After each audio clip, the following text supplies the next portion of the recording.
ये third tenure के U turn prime minister सम्मानीय मोदी जी एक दिन इसी जाति जनगणना का ऐलान करेंगे।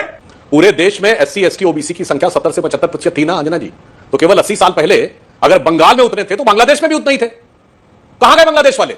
आज वो बता रहे हैं तो सिर्फ एक ही लाइन कहना चाहूंगा, अंग्रेजों ने हमको बांटा, फिर भी अपने देश की खातिर इन्होंने हर परिवेश को बांटा, कुर्सी के उद्देश्य की खातिर। बहुत जल्द एक दिन मोदी जी 8 बजे राष्ट्र को संबोधित करते मिलेंगे कि जाति जनगणना को हम तैयार हैं। सेव किया हुआ बयान सुनाता हूं, सुनिए। मेरा विश्वास जातिवाद में नहीं है। मैं तो चाहूंगी जाति के नाम से समाज को चोट पहुंचाते हैं। बात पे ना बात पे इंदिरा जी की बात पे मोहर लगेगी, हाथ पे आज अपने पुरखों की बात को रख के लात पे पार्टी रियायत फुटपाथ पे। सचिव ने पुष्प गुच्छ देकर स्वागत किया। 4 ब्राह्मण और एक भूमिहार ने मिलकर एक दत्तात्रेय गोत्र के कुर्ते के ऊपर जनेऊ पहनने वाले कौल ब्राह्मण का स्वागत किया। दोस्तों नमस्कार, स्वागत है आप सभी का। आप देख रहे हैं एसके डिबेट। एक समय कांग्रेस का नारा था, न जात पर न पात पर, इंदिरा जी की बात पर मोहर लगेगी हाथ पर। आज उसी कांग्रेस के मुखिया राहुल गांधी हर जगह कहते हैं कि हम किसी भी कीमत पर जातिगत जनगणना करा कर रहेंगे। लोकसभा 2024 के चुनाव में कांग्रेस पार्टी को 99 सीट क्या मिली, राहुल गांधी को लगता है कि चुनाव में जातिगत जनगणना का जो मुद्दा उठाया था ये सब उसका ही कमाल है। दूसरी तरफ यूपी के मुख्यमंत्री योगी आदित्यनाथ ने हिंदुओं को एकजुट रहने के लिए साफ साफ कह दिया है कि एक रहेंगे हम तभी नेक रहेंगे, बटेंगे तो कटेंगे। उन्होंने इसके लिए बांग्लादेश का उदाहरण दिया। उन्होंने आगे कहा वो गलतियां यहां नहीं होनी चाहिए।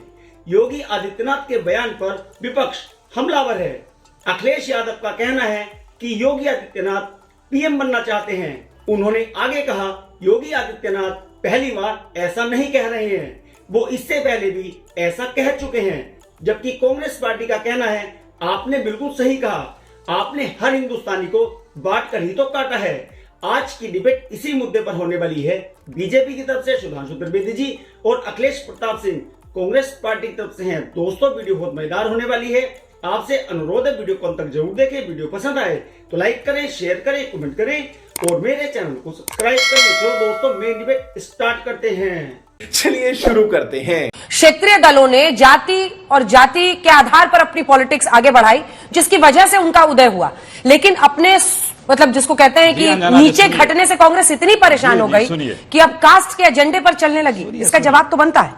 हम तो अभी भी जातवादी नहीं हैं, इंदिरा जी से लगा अभी भी, लेकिन जो लाभ मिलना चाहिए, जो सबको बराबरी का अधिकार आना चाहिए, वो समाज में अगर गैर बराबरी कहीं भी रहेगी, शरीर के किसी भी अंग में यदि कमजोरी होगी तो पूरे शरीर को दर्द होता है। अच्छा शरीर के किसी भी अंग, वही समाज है, समाज की भी वही व्यवस्था है। समाज के किसी भी अंग में बैठे व्यक्ति को अगर हम सरकार के सुविधाओं का या समाज के बराबरी का लाभ नहीं पहुंचा पाएंगे तो हमें पूरे देश को, राष्ट्र को या समाज को तकलीफ होगी। इसलिए ये बात हो रही है। ये जातिवाद फैलाने या जातिवाद के लिए ये काम तो आपके जिम्मे है। बखूबी आप लोग करते भी हैं, जाति और धर्म यही करते ही हैं। दूसरा कोई एजेंडा तो आप लोगों के पास कभी रहा ही नहीं है। तो ये आंकड़ों से ही अपर कास्ट में भी लोग गरीब हैं, उनकी भी तो गरीबी का व्यवस्था, जैसे वीकर सेक्शन को आरक्षण दिया गया है, उनको भी किस तरह से जो पीछे हैं एक चीज सामने आएगी कि कितने परसेंट कितने और गरीब हैं, क्या उनके लिए भी किया जा सकता है। ये भी एक समय कहते थे, इनके डिप्टी सीएम 1 महीना पहले कहें कि हमको जाति आरक्षण की सूची दी जाए।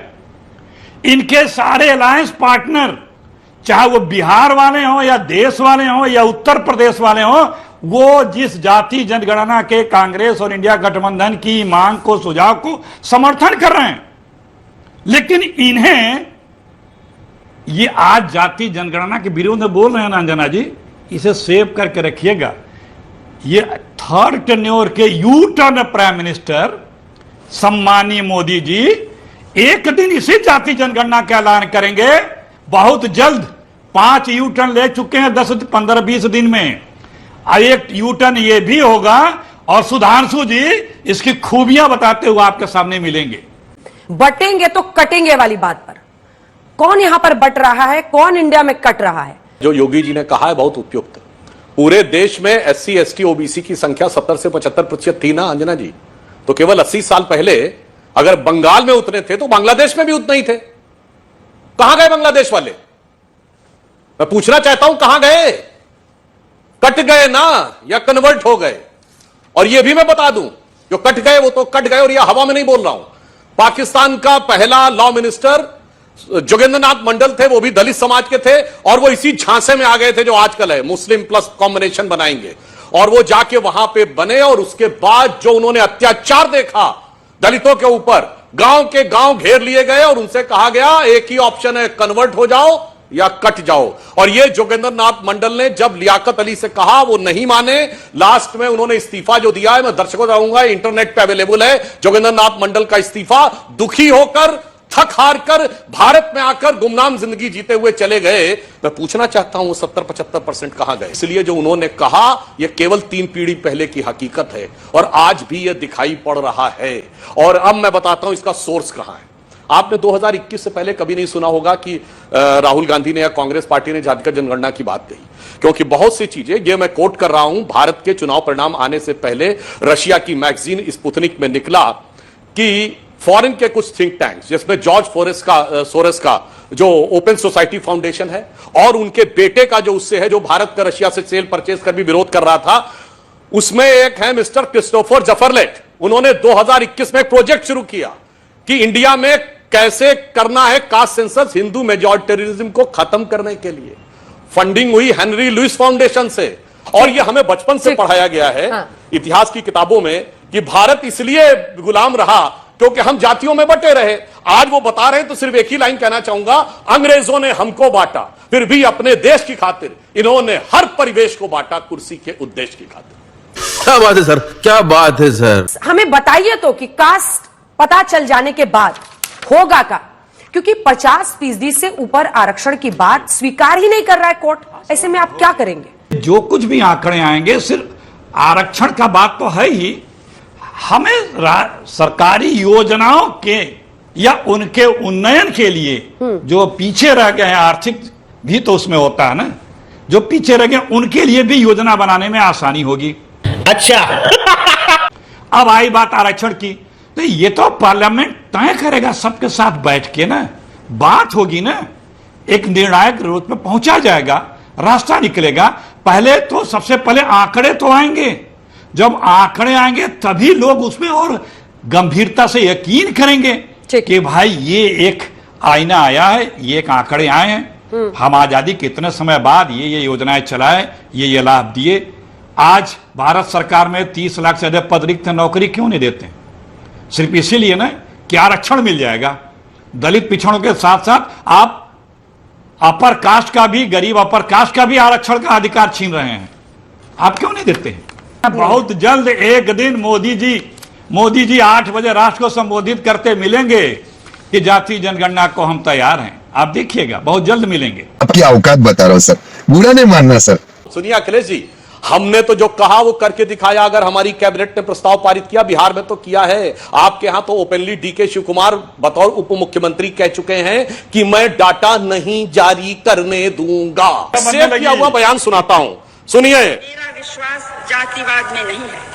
मैं तो चाहूंगी कि ये शब्द हम हटा दें अपने देश से, हम सब अपने को एक माने, इस महान देश के महान नागरिक अपनी तय को माने। किन बातों ने हमको पीछे रखा? कौन से रोड़े हमारे रास्ते में आए कि हम तेजी से आगे नहीं बढ़ सके?